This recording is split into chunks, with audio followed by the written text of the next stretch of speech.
Maghreb. Yeah, it was the Maghreb, and that was 4 countries. That was simple as just having people getting together through social media. And you can see that today, I read in the news that the current leadership have made people hard to actually access the internet because they know how powerful the internet can be.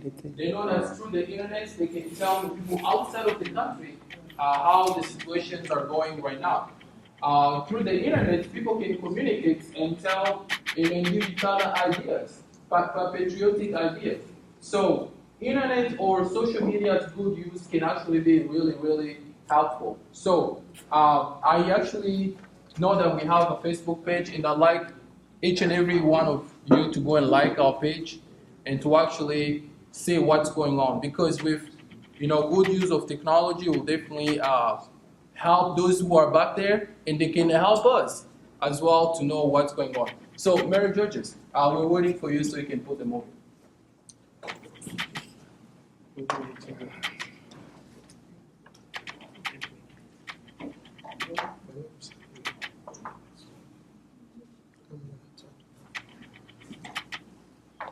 Yeah, we're supposed to have two people supposed to share, and there was the apostle supposed to talk about the Congo and what, but it was Valère supposed to talk about the New Hampshire for the opportunity and the challenges. But he get a little stuck in New York when he got the bus from Washington to New York. But I'm gonna just speak what Valère what he was looking for in New Hampshire. I know Valère, I want to just give like a testimony because he's one of the young refugees come to United States. And when Valère come here, he get opportunity to go to school. But how he went to school because he have a vision. Like the minister was talking about, we come here too, when people come here, they want a technology. They want to learn. And already he learned. He have the challenges. When he come here, what the problem as a refugees, how he got a problem. Like the first time when I met him with his wife because they was kicking them out of the house. But they're supposed to looking for what to do. And they put them go to the court in Nanshaw. And they don't even know where is the Nanshaw. But we went, they came to contact me. I saw just a car, people come from Concord in the car, stopped in my house. They started to explain to me what is going on. And then the wife was crying because she didn't want to be out on the street. And we ran into Nashua to the court. And I said, they are a refugee. And they just came. Why? It was just 1 year. But that was give Valère more strength. Not to be down, but to be somebody. And when we started the Congolese community, we started with him. And he was the first one to be as a leader for the Congolese community for 1 year. He just carried just like a temporary. After that, Valère went to start to learn English to NSTI. They started to go to school, but he had a potential. He wanted to just be somebody. And he come from there, he come here. And I told him you need more English. And he went to UNH for summer program for English. After that, Valère came to Springfield College. I tell you the truth, I was amazed myself when Valère took a course for portfolio. The portfolio with Springfield College, you can present the course yourself, like to get a 3 credit. And Valère did for 7 courses because he just want to push himself. And he was not speaking English very well, but he won already, but he was very thirsty to learn, to do something. when I saw him doing 7 courses, and I didn't even, myself, I came here a long time, but maybe because I'm old, but Valer was just young.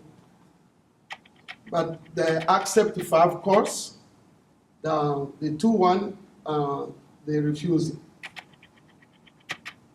He did more credit, and Valer finished, I think so, after I already started my the Springfield College since 2009, but Valer came, finished.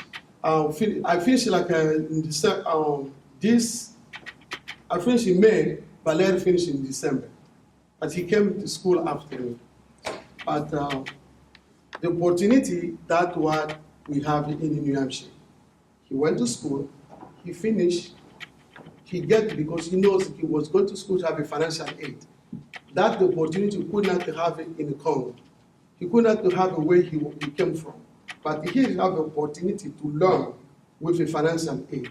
And he took that opportunity, finished the bachelor degree, jumped to master degree, and finished master degree today, but he was looking for a job. That can be like a challenge, to find a job with your degree. That was a challenge for him. But he was very a good worker, a good leader. He was a vice president for the Congolese community.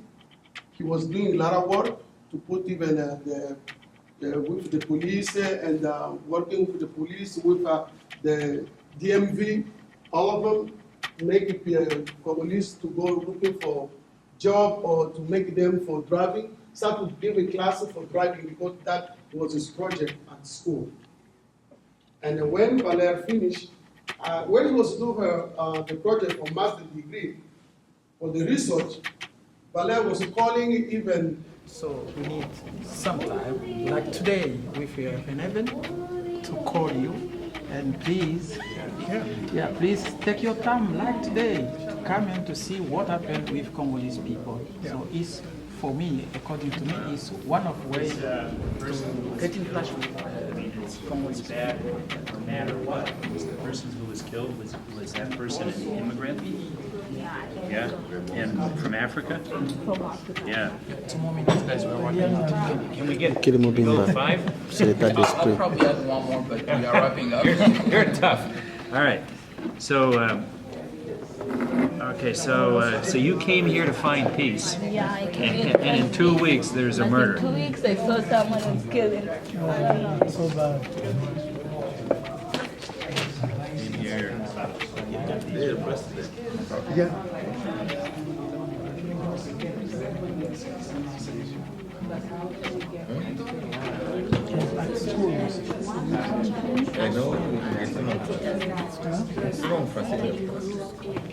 So is it an African man or a woman? So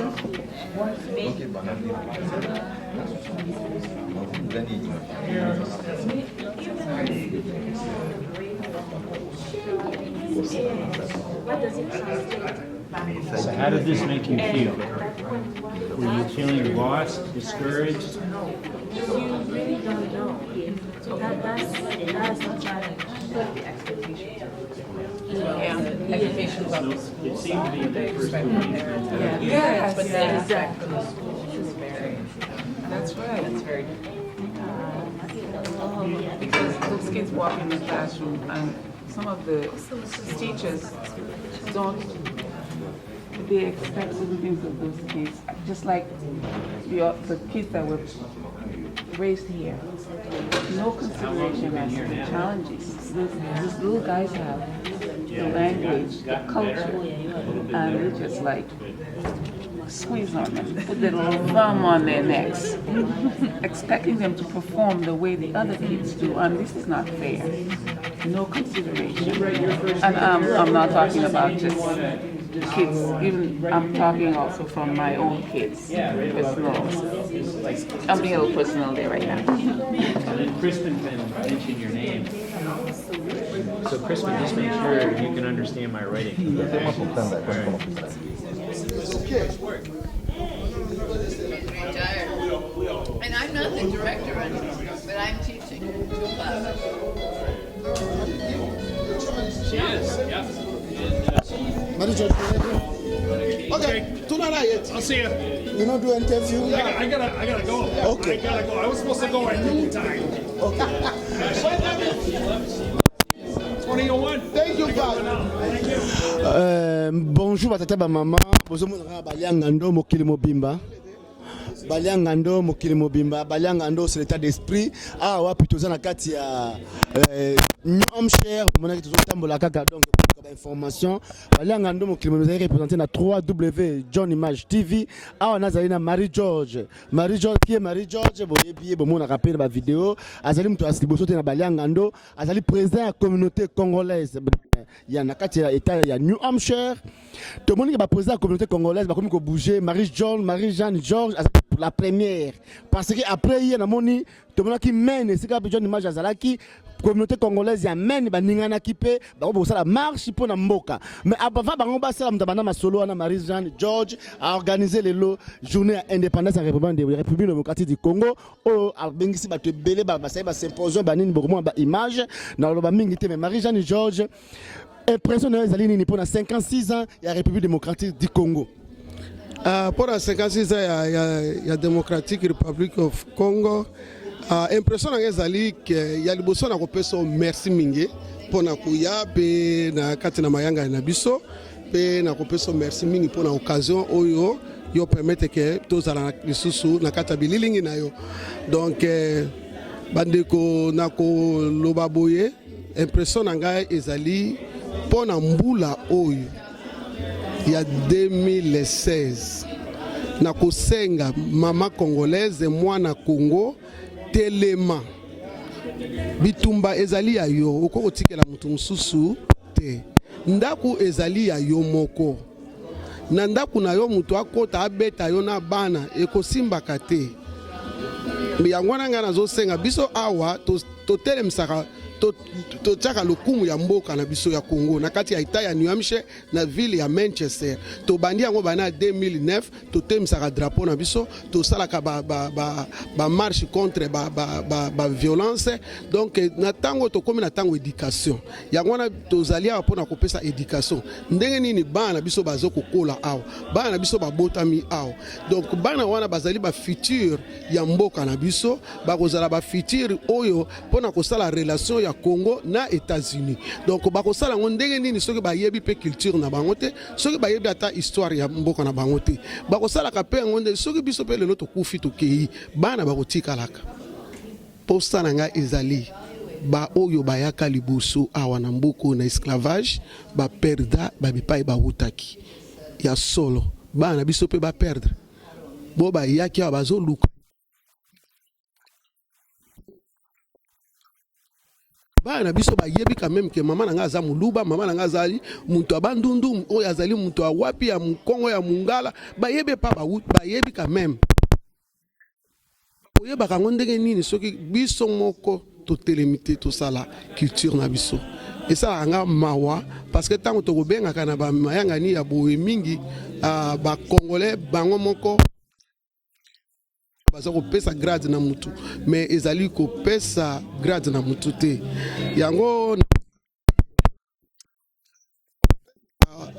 grade eza boye te parce que nazalaki élu na 2016 oyo nazali vraiment élu officiellement pe naza ko travailler na kati ya comité ya ba école publique donc bato bazwaka ba décision pour na école publique donc nazalaki élu pour nango na élection elekaki na 2015 donc na bandaki yango musala nanga na 2016 oyo nyonso wana ezali te ke po pour la communauté congolaise mais ezali parce que nazali active na kati ya communauté bayebi ngai américain bayebi ngai bamonaka biloko nazali kosala mais sikoyo soki biso tozobomba mpe balingi parce que natiaka culture na biso mais sikoyo soki biso tozokonéglige kotia bana na biso tolingi bana baya te bana bayoka te bana na biso sikoyo lobi bakotikalaka bakoyebaka mpo basala makambo oyo ya mboka na bango bakosala ngo ndenge nini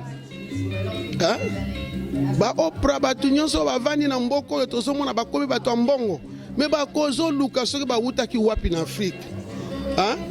Mais pour bana na biso batika na kati na unité batika la koyeba ke toza banani pour ba travailler ensemble.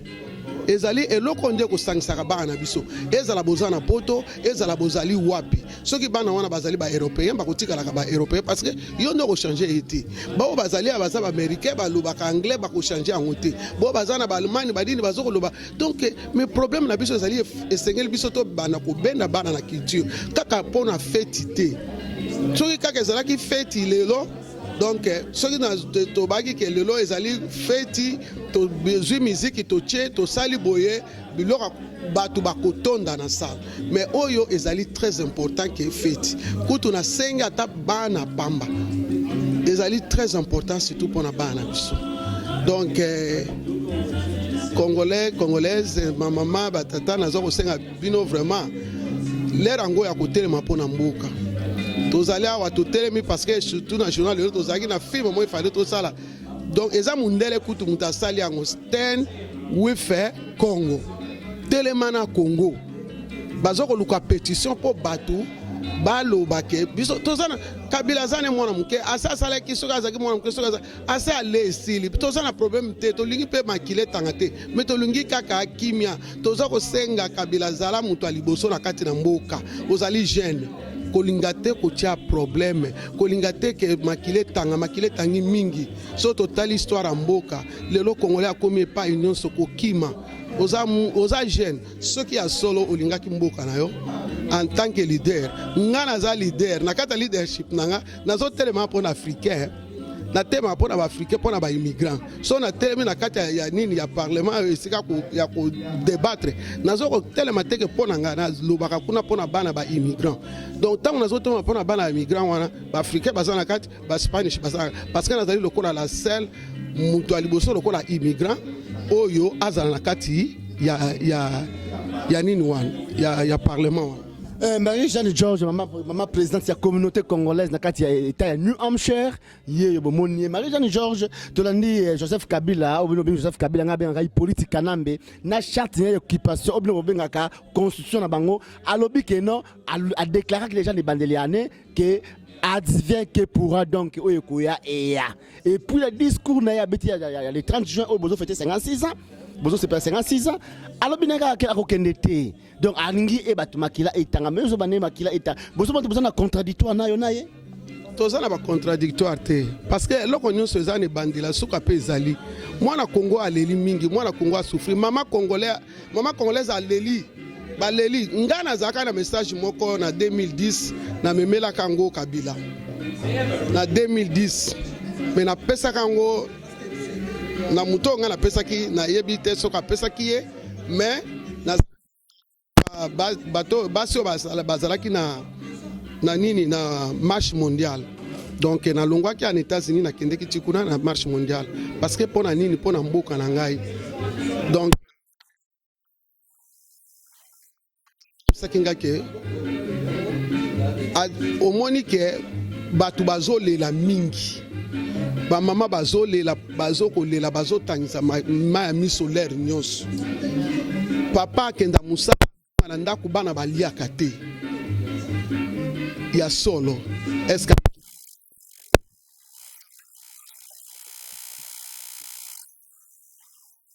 tango na pesa ki mutu un message que ye atuni ngabi bongo siko yo moni ke nzamba ko ngabi problème ezali boye nzamba za nzambi soki obongo li mutu changer olobi na nzambe limbisanga akolimbisa yo ozomona mais problème ezali biso tolingi so makile tanga te ya solo okoko zala pe susu mobutu te parce que soto tata na ye alongwaki kuna bakotaki bango nyonso po mobutu aumeli mingi na pouvoir balongola mobutu ake ngana za ko mbona ngona bililingi na po ngana vivre vraiment difficulté à Congo wana te na vivre ngo te nzamba bimisaka nga avant lokola ndenga bimisaka nani l'autre avant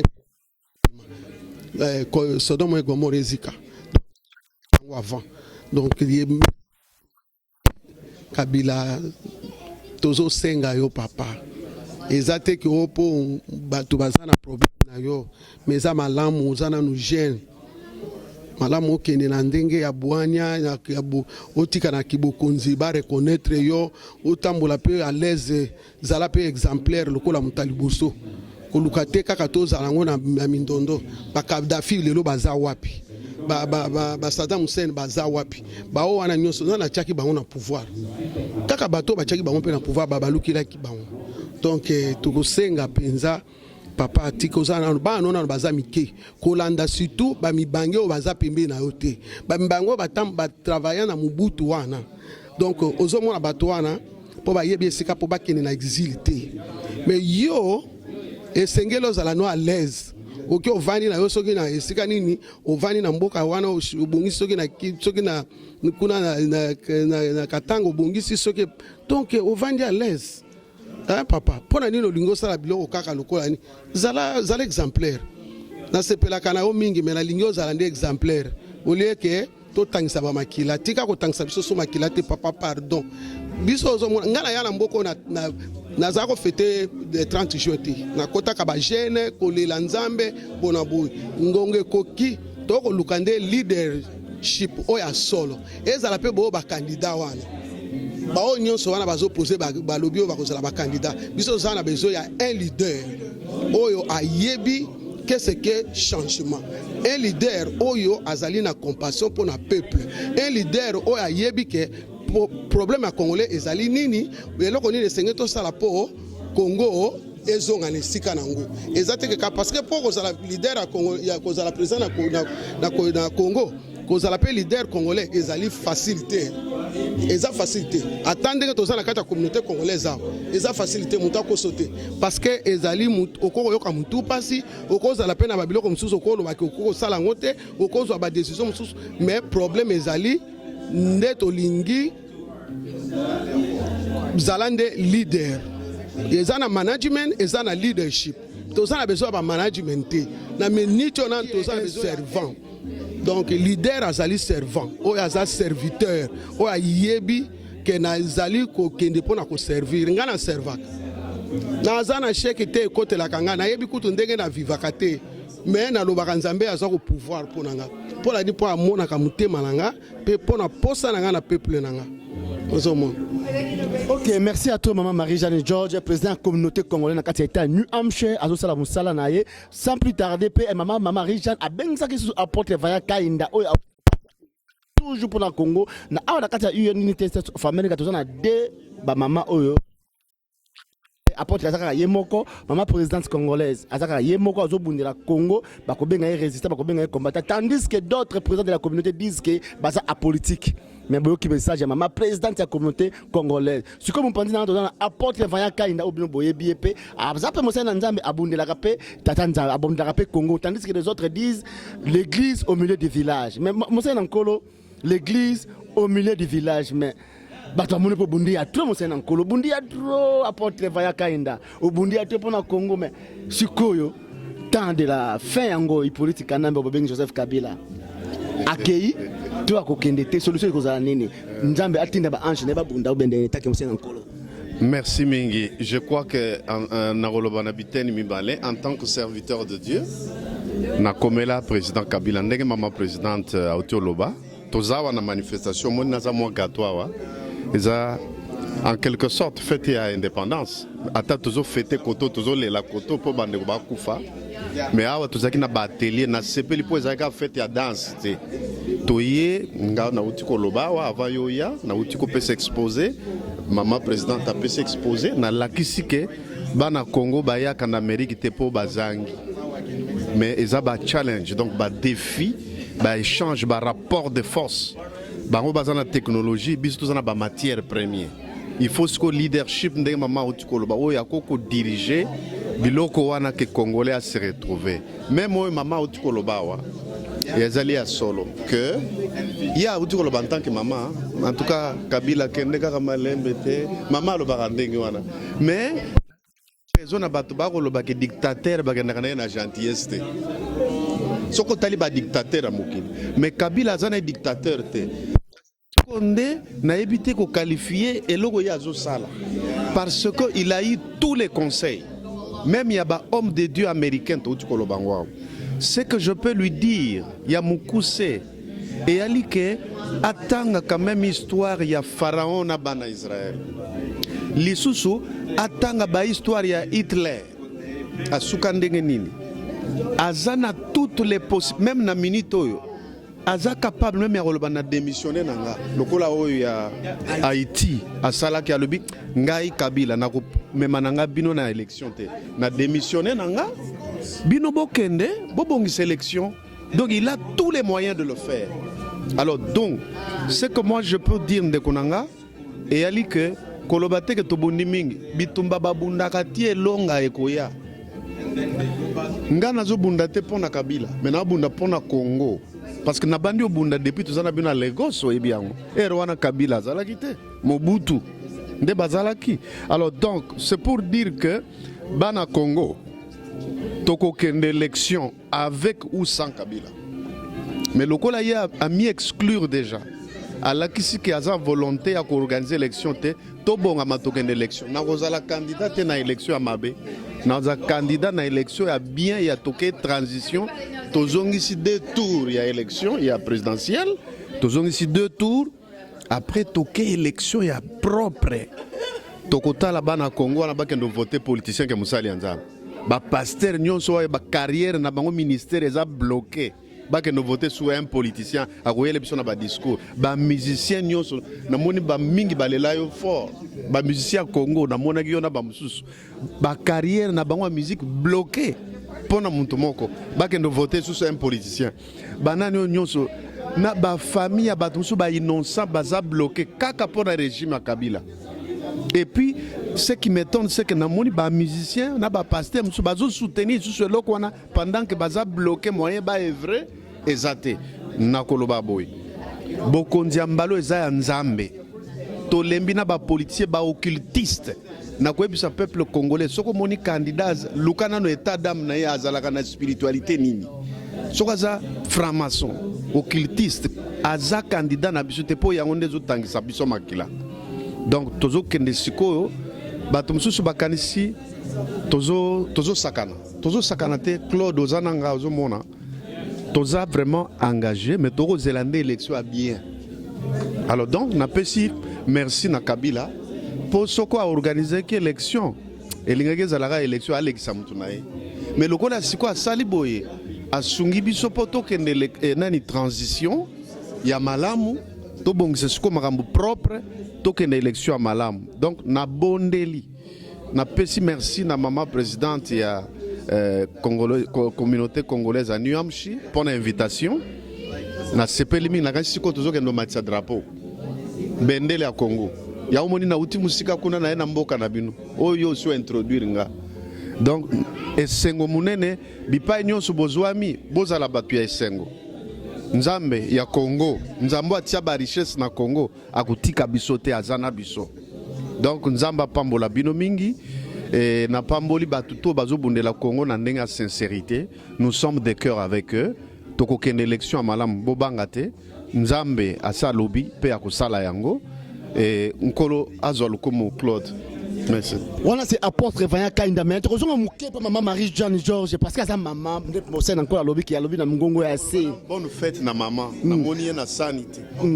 Akolia ba lobby maman a lobby na ngongo assez mais maman Marie-Jeanne Georges tozaki na UN maman Marie-Jeanne mususu na so yebi a lobby boye. Le ba maman Marie-Jeanne Georges ça mo sen nkolo après sa message na Olive Lembe mutu alala kana Kabila mutu azakana Kabila on dirait Olive Lembe mutu azo bebisa Kabila azo sala eloko te na Congo yo taki maman pasteur puis maman présidente communauté congolaise okobani na Olive Lembe ta na caméra na pesi yo merci mingi pona parce que oyebaki eloko zaki na mutema na ngai te mutema na ngai zaki pona eza puto na maman Olive Lemba te maman Olive Lemba azali na ye maman azali mwasi donc mwana mwasi wana na kokolo bazane ne eloko akoloba te parce que eloko na ngai message na ngai ezali pona ba papa amibali ya ba congolais esalaka ngai pasi soki na yoki bato bazoloba ke nani mobali ya congolais akokotelema asala eloko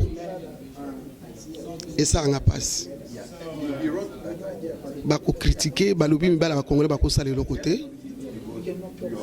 Donc ntango mosusu tokomona makambo ezoleka boye action ezosalama te na bino mibali ya bacongolais lere yango soki akoluka délivrance soki bokende kosukola na mai oyo mpe nza solo boloba nzambe asukola bino bino po bolamu congolaise bolamu ka distraction koti makasi parce que ngana zolo bango ezali message ezali pona ngate parce que na yoka bato bazako surtout kaka oyo bozomona ba Rwandais balobaka mobala ba congolais bakosala eloko moko te. Donc cela veut dire que ba yebi ke ba congolais bakosala eloko te. Ozomona yango na soki bamoni ke ta mosusu lokola ngana za mwasi bona ngina sala eloko bakokota kuna bato nyonso po batelemela yo. Donc mama Olive Lemba akosani bino mibali liboso kosala eloko te ye mama bato mwana mwasi nana kotelema po mibala ba congolais boza déjà trop orgueilleux, trop arrogant, boyebi mingi, mais problème na biso ezali wana te. To komi na tango oyo sengeli to yebake papa mobali atelema ata soki nini na likonga na maboko aoyo atelema abunda bitumba na kati ya bosolo ozomona. Donc nde eloko nazoba eza na mama Olive azali na likamu te parce que ya koloba eloko moko liboso ya Olive Lemba te mwasi na yo akoloba eloko te tamposto ata olobi okoyoka ye te eza ndenge moko mama sese bakufaka mpo na ndenge wana. Donc mpo akopekisa papa Mobutu kosala bote mama sese donc problème eza kuna te. Problème eza nde epai ya babino babibala bakongolais boko kotika bato nyonso tala bato mutro tala lokola mutro kola ba papa soki mende soki banani mende wana ya solo un papa oyo aza na bana na bakoko akotikaka bango na mokili akotika bango na modèle digne.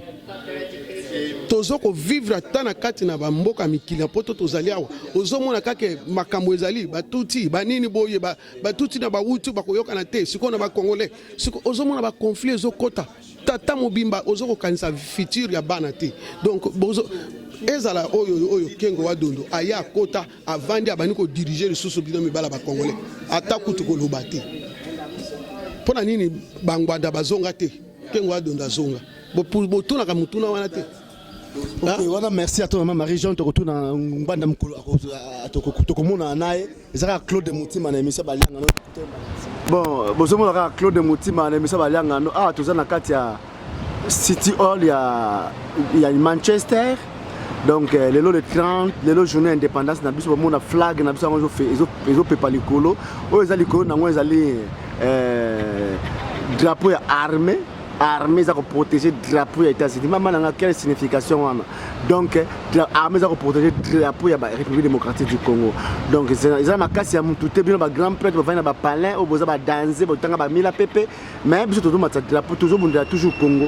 Comme ça yo vana na sima au critiquer kaka ba o boy biso to ba mwembete to ba grand chocoté to toujours la Congo na ndenge to ba Balianga ndo c'est l'état d'esprit Balianga no mokili mobimba bozomona. Donc toza awa na kati ya City Hall tozomona ba papa bango wana ba porte va kainda drapeau aussi mati déjà. Donc na yebite na minute to ba ko kende wapi basa nde basala ka ba Congolais ba baza mingi te mais soza ki feti ou bien ba bominzoku ou bien mutu moka ko ya wana ba normal ba tondia wana ba pasteur ba grand prêtre ba tonisi ba kosimba nini ba ye même pour na makambo Congo ba yela bango te. Baby que non bon bakomona bango te bakolia te bakolelisa bango eloko te o tozobundela yo fana simanda kuna na internet na Facebook na ndako na yo critiquer Balianga ndo likambo te mais Balianga ndo c'est l'état d'esprit Balianga ndo ezali mokili mobimba za grand porte te Balianga ndo pas za yuma te mais c'est l'esprit za Claude Moutima tozopesa la kaka na kati ya Manchester kati ya United States of America na kati ya New Hampshire drapeau emati drapeau RDC yangwana emati ekei ndenga tolba mokili mobimba Balianga ndo c'est l'état d'esprit eza ko prépara mama na ngai makambo eza mabe drapeau RDC eza ko prépara kati na se ya drapeau États-Unis armée américaine mama na ngai kanambe eza na grand problème suka la masolo kanambe merci à toi Balianga ndo ciao.